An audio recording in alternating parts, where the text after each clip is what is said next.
নমস্কার। একটি শর্টস ভিডিওতে রাহুর লক্ষণগুলি বলেছিলাম যে আপনি লক্ষণ দেখেই বুঝে যাবেন যে আপনার রাহুর সমস্যা আছে কিনা। আজকে তার প্রতিকার নিয়ে আলোচনা করব। তার আগে একটু বলে দিই যে আমাদের চ্যানেলটিকে যদি আপনি ভালো করে দেখেন, লক্ষ্য করেন এবং সেই নোটস নিয়ে যদি প্র্যাকটিস করেন, তাহলে আশেপাশের মানুষজনের আপনি লক্ষণ শুনে বা তাদেরকে দেখেই আপনি না ওই জন্মছক খুলতে হবে না।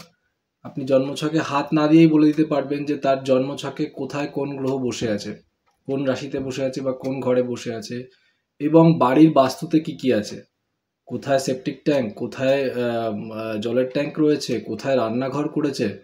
আপনি ওই জন্মছকে হাত না দিয়েই বলতে পারবেন। কাজে স্টে টিউনড। 2017 সাল নাগাদ একজন ক্লায়েন্ট এসেছিলেন আমার কাছে, মেডিকেলের স্টুডেন্ট, শ্যামনগর থেকে। তা সেই ছেলেটির সমস্যা ছিল যে প্রচণ্ড ডিপ্রেসড, তার রিলেশনশিপ নিয়ে কিছু সমস্যা, তারপরে তার ওয়েট কমে যাচ্ছে দিনকে দিন, খাবার দাবার খাচ্ছে কিন্তু সেরকম রুচি নেই, কোনো রকমে ঘর থেকে বেরোচ্ছে না, জাস্ট দিনগুলো কাটাচ্ছে, পড়াশুনোতেও মনোযোগ নেই। তা অনেক কিছু সে বলল, কিন্তু যেটা বলল না সেটা হলো মোবাইলের প্রতি অ্যাডিকশান। আমাদের অনেকেরই এই মোবাইলের প্রতি অ্যাডিকশান রয়েছে, এবং রাত জেগে পড়াশুনো ও রাত জেগে মোবাইলের এই অ্যাডিকশান এবং নেগেটিভ যে সমস্ত কন্টেন্ট কনজামশান আমরা দিনকে দিন করে চলেছি বা এটার পরিমাণ বেড়েই চলেছে, সেই জিনিসটা কিন্তু কেউ আলোচনা করছে না। আপনি যদি আমরা কি করছি, আমরা গাছের ওই উপর না পাতাগুলো ছাড়ছি, আমরা শিকড়ের দিকে নজর দিচ্ছি না। আমাদের অবশ্যই ভাবতে হবে যে আমি হেসোনাইট বা গোমের তো পড়লামই অনামিকাতে, বা রাহুর মন্ত্র জপ করছি, দুর্গা মন্ত্র জপ করছি, উপোস তাপস অনেক কিছু করছি, কিন্তু বেসিক যে লাইফস্টাইল প্রবলেমগুলো আমরা নিজেরাই নিজের দোষে তৈরি করেছি, সেগুলোকে তো কোথাও না কোথাও বন্ধ করতে হবে। আপনি ঘরটাকে ঝাড় দিলেন না, নোংরাগুলো থেকে গেল, ওই দুর্গন্ধগুলো থেকে গেল, তারপরে আপনি যদি পারফিউম বা রুম ফ্রেশনার স্প্রে করেন, তাহলে কি কিছু হবে? লাভের লাভ কিছু হবে না। কাজেই আপনাকে আগে এটা বুঝতে হবে। তাহলে বেসিক জায়গাগুলো আপনি প্রথমে ঠিক করুন, তারপরে আপনার এই হেসোনাইট, গোমেদ, রত্ন, পাথর, টোটকা, তাবিজ, কবজ সব কাজ করবে। এবার আপনি বলবেন যে স্যার মুখে বলা তো খুব সহজ, কাজে করা কঠিন। হ্যাঁ সত্যি, আমিও মানি কাজে করা সত্যিই কঠিন। প্রথম দিন আপনি মোবাইলটাকে একদম হাত না দিয়ে যদি রাখেন, তাহলে কি হবে, আপনার ইচ্ছা করবে যে একটু স্ক্রল করি, হাতে নিই, একটু দেখি ওই নোটিফিকেশানটা আসলো কি না, তাকে ওই দিনকে ওই কমেন্টটা করেছিলাম, নোটিফিকেশানটা আসলো কি না, সে কি রিপ্লাই দিল, হোয়াটসঅ্যাপে বন্ধু কি বলতে চাইছে। তাহলে সবার আগে প্রথম দিনের আপনার যে এফেক্টটা হবে সেটা খুব কষ্টকর হবে, আপনার সত্যিই কষ্টকর হবে। দ্বিতীয় দিন, তৃতীয় দিন, 7 দিন যদি আপনি মোবাইলটা ছেড়ে থাকতে পারেন কষ্ট করে, তাহলে আপনি দেখবেন কিন্তু আপনার আশপাশটা বদলাতে শুরু করছে।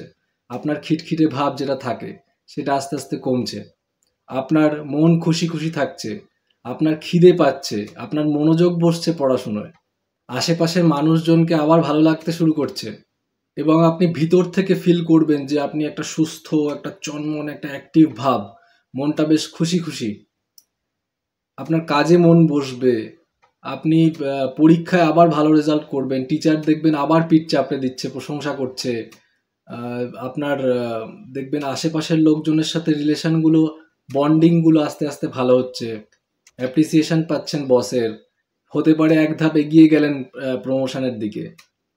আপনার সম্পর্ক লাভ রিলেশন যদি থেকে থাকে সেটাই মধুরতা বাড়ছে। আপনি ওভারঅল আপনার লাইফের সমস্ত দিকগুলোতে আপনি কিন্তু ফিল করবেন যে একটা বেশ মিরাকেল ঘটে গেছে। আপনার এই মোবাইল সামান্য একটা ছোট্ট আপনার স্যাক্রিফাইস, ছোট্ট একটি ত্যাগের কারণে কিন্তু এত কিছু আপনি পাচ্ছেন। তাহলে এটা কি জাস্টিফাইড নয়, এই স্যাক্রিফাইস বা এই ত্যাগটা? একবার ভেবে দেখুন এবং আজ থেকেই শুরু করুন। প্রথম 7টা দিন খুব কঠিন হতে চলেছে, এটা সত্যি কথা, কিন্তু যদি আপনি করে নিতে পারেন তাহলে কিন্তু জিত আপনার। এই যে ইলন মাস্ক, এত লাফালাফি, এত কিছু তাকে নিয়ে, ইলন মাস্ককে একদিন একটা শর্টসে দেখছি যে ইলন মাস্ককে জিজ্ঞেস করছে সাংবাদিকরা যে আপনার স্ক্রিন টাইম কত, তা উনি ফোন বার করে দেখে বললেন যে 2 মিনিট। 24 ঘন্টা সারাদিনে উনি 2 মিনিট মোবাইল ঘাটেন। যে কারণেই আজকে উনি ইলন মাস্ক। কাজে এগুলো বুঝতে হবে। যদি একবার কষ্ট করে করতে পারেন তাহলে দ্বিতীয় ইলন মাস্ক হতে কিন্তু আপনাকে কেউ আটকাতে পারবে না। আপনার জীবন থেকে রাহুকে চিরতরে মুছে দিতে আজ থেকেই শুরু করুন এই সিস্টেমগুলি যেগুলো বললাম। আগে এই কন্টেন্ট কনজাম্পশন বন্ধ করে ফেলুন, তারপরে আপনি রাত জাগাটা বন্ধ করুন, তাড়াতাড়ি ঘুমান। আর ঘুমের সময় বালিশের নিচে আপনি ময়ূর পালক রাখতে পারেন। ময়ূর কি? ময়ূর সাপকে খেয়ে নেয়, আর রাহু কিন্তু অ্যাকচুয়ালি সাপ, সাপেরই মস্তকটা। তাহলে আপনার লাইফে এই জিনিসগুলো ইমপ্লিমেন্ট করা আগে শুরু করুন।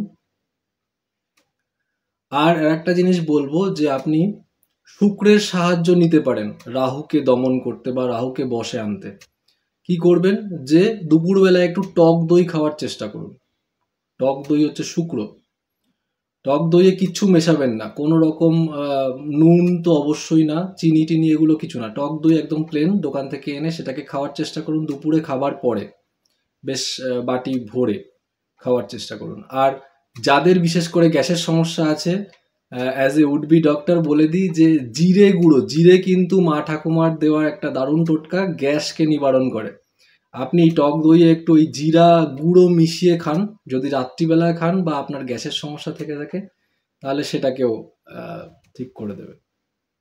ভিডিওটি ভালো লেগে থাকলে অবশ্যই একটি লাইক করে দিন, কমেন্ট করুন রাহু আপনার জন্মছকে কোন ঘরে এবং কোন রাশিতে বসে আছে।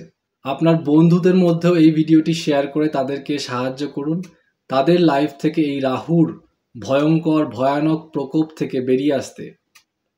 নমস্কার।